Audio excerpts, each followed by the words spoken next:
Halo, saya Uncle Mandil 24 ya, dan saya ini adalah pengikut Yesus Kristus, percaya kepada Tuhan Yesus Kristus. Amin. Dan saya adalah penganut Kristen, di mana saya sangat bersyukur sekali. Dan hari ini saya mau menyaksikan, mau men-sharekan di dalam channelnya Uncle Mandil ini. Apa yang saya mau sharekan, yaitu mengenai tujuan Allah, tujuan Tuhan Yesus Kristus datang ke dalam dunia ini. Berbicara tentang tujuan, ya, kalau berbicara manusia ke manusia, tujuannya apa? Pasti banyak ya, tujuan itu banyak sekali manusia itu. Banyak sekali, ingin mau menjadi ini, menjadi ini, menjadi ini, menjadi ini, mau meraih ini, ingin membangun ini, membangun ini, membangun itu, membangun ini, ya kan? Banyak sekali tujuan. Boleh enggak? Boleh-boleh aja. Tetapi saya sangat bersyukur ya, dimana saya menyadari bahwa tubuh saya ini akan kembali ke tanah. Artinya, dosa yang telah masuk dari satu orang, yaitu Adam, pada waktu dia melanggar perintah Tuhan, ya, di Taman Eden. Tuhan memberi perintah larangan kepada manusia dalam Kejadian 2 ayat yang ke-17. Jangan engkau memakan buah pohon pengetahuan yang baik dan yang jahat itu. Pada waktu engkau memakannya, pastilah engkau mati. Ya, mati itu fisik akan kembali ke tanah, ya.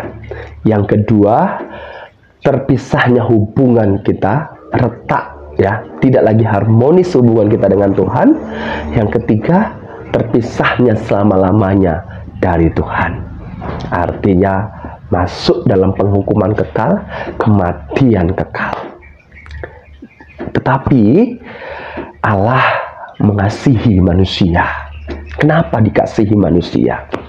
Karena manusia itu jatuh dalam dosa, ya, itu ada pengaruh dari iblis, bisikan iblis. Iblis yang telah memberontak, yang telah sombong, akhirnya dilemparkan dari sorga, dan iblis itu merusak hubungan manusia dengan Allah. Ya, iblis menghasut manusia supaya manusia itu melanggar perintah Tuhan. Dan akhirnya iblis berhasil, dan Tuhan tidak tinggal diam.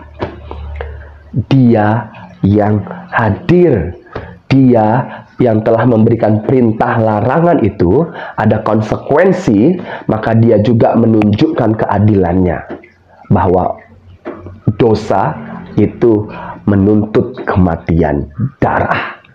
Makanya dalam Kejadian 3 ayat 15, di mana Allah telah memberikan kabar baik. Kabar baiknya apa? Kabar baiknya bahwa melalui dia, ya, melalui pihaknya ada Mesias yang akan hadir. Mesias yang akan hadir. Ya, melalui keturunan perempuan itu dikatakan apa? Akan hadirnya Mesias.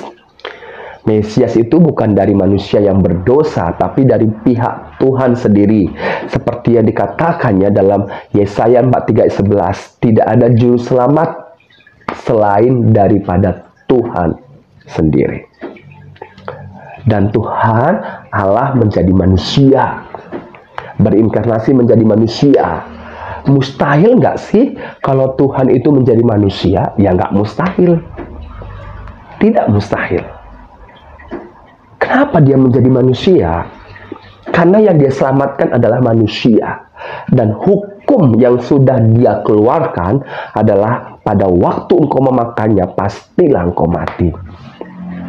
Dan hukum ini Allah menunjukkan keadilannya.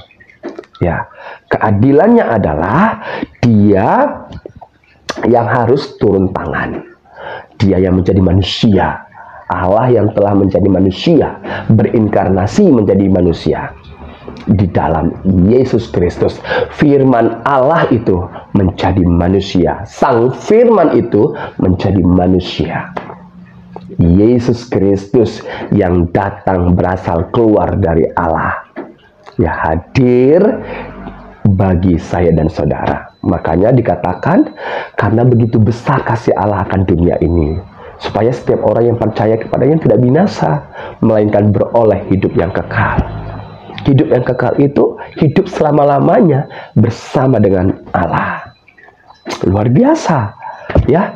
Sebagaimana malaikat-malaikat, ya, yang tidak jatuh, yang belum jatuh dalam dosa, yang tidak tercemar, ya kan? Yang tidak tercemar, tidak seperti iblis yang sudah tercemar. Dia adalah tidak ada kebenaran dalam hidupnya, makanya dia dilemparkan dan dia tinggal penghukuman kekal aja, kematian itu. Dan iblis sekarang lagi berusaha nih untuk membuat saya dan saudara ini untuk meninggalkan, untuk menolak akan karya keselamatan Yesus Kristus itu. Tapi bersyukur banget ya, saya sangat bersyukur sekali. Makanya itu hari ini saya mau katakan, Yesus datang. Jadi Yesus datang untuk menyelamatkan orang berdosa, ya. Kita bisa lihat dalam 1 Timotius pasal 1 ayat yang ke-15, di mana Yesus datang untuk menyelamatkan orang berdosa. Dan Yesus juga mengatakan bahwa Yohanes 12 ayat 47 untuk menyelamatkan. Jadi kalau saudara orang yang berdosa, ya, saya ini orang berdosa dan saya lah yang perlu diselamatkan. Saya mengakui bahwa saya adalah orang berdosa dan saya butuh diselamatkan. Saya menyadari, saudara. Dan ini yang harus saya pahami. Yang pertama ini adalah saya harus melihat masalah terbesar itu keselamatan, ya. Karena apa? Karena kematian itu sudah akan hadir. Kematian itu akan terjadi. Fisik saya ini kan kembali ke tanah. Dan saya nggak mau roh saya, jiwa saya itu terpisah selamanya dari Tuhan. Nggak mau. Saya tidak mau. Saya tidak mau hidup terpisah dari Tuhan Yesus. Tidak mau. Mengerikan. Hidup dalam neraka itu mengerikan. Makanya ini kesempatan saya, momen saya yang terindah, mengenal Yesus Kristus. Melalui apa? Alkitab. Saya percaya bahwa tidak ada hal yang bisa menyelamatkan hidup saya selain Yesus Kristus yang telah menyatakan, ya. Wow, saya merasakan sukacita loh, saudara. Sukacita. Saya orang berdosa dan saya siap kapanpun dipanggil. Tapi selagi saya diberikan kesempatan nih hidup, saya akan aktif berjuang, ya, berjuang untuk kehidupan saya yang fisik ini, berjuang. Saya punya harapan nggak? Punya harapan. Waktu saya masih kecil, saya ingin menjadi dosen, saya ingin menjadi ini, menjadi ini, menjadi ini, ingin punya bisnis dan lain sebagainya. Tetapi bertambahnya, ya, berjalannya dalam perjalanan hidup saya, di situ saya menyadari bahwa semua yang saya akan bangun itu akan tertinggal, tidak akan saya bawa. Makanya Tuhan Yesus bilang, apa gunanya engkau memperoleh seluruh harta dunia ini jikalau nyawamu binasa, jiwamu binasa. Makanya itu, ya, saya tidak akan pasif. Tetap saya untuk bagaimana saya akan berjuang supaya saya bisa makan, minum, oke aja. Tetapi itu bukan segalanya bagi saya, ya. Saya percaya bahwa Allah yang memelihara, ya. Saya tidak mau terlalu banting tulang, nggak ingat lagi dengan Tuhan, lupa Tuhan menghalalkan semua cara. Tidak mau, ya, tidak mau. Saya tidak mau berambisi untuk meraih apapun. Tidak mau. Yang saya perlukan adalah pertama, keselamatan itu. Dan saya sangat bersyukur. Tuhan Yesusku sangat bersyukur banget saya memiliki Dia. Inilah kesaksian saya nih. Ya. Saya rindu juga menjadi berkat bagi banyak orang. Dengan apa yang saya miliki, saya bisa rindu untuk menjadi berkat. Tapi sekali lagi, bahwa jikalau itu Tuhan yang memberi, maka terjadilah. Tapi kalau tidak, bukan kehendak saya yang terjadi, melainkan kehendaknya. Dan saya nggak mau memaksakan diri saya untuk berambisi, tetapi tidak sesuai dengan firman-Nya.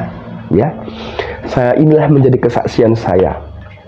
Yesus Kristus, Allah yang telah menjadi manusia, berinkarnasi menjadi manusia, yaitu Tuhan Yesus Kristus, yang olehnya saya mempunyai hidup kekal. Terima kasih Tuhan buat hari ini. Terima kasih.